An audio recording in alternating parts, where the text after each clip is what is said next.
So, yeah, I had encountered that clicking noise that had been coming from my DualSense for a few days, and I didn't know what to do. I looked up on the internet and I couldn't find any fix. So, what I did was open this case on my, I had the clicking sound on my left trigger, right? So, what I did was open this black casing.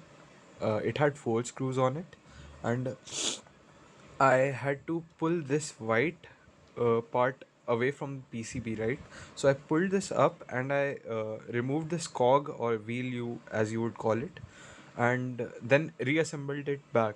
And so yeah, it got fixed. So if you guys are having some similar issue, then yeah, you can fix it that way. I'm sure it would fix it. It's uh, it's genuine.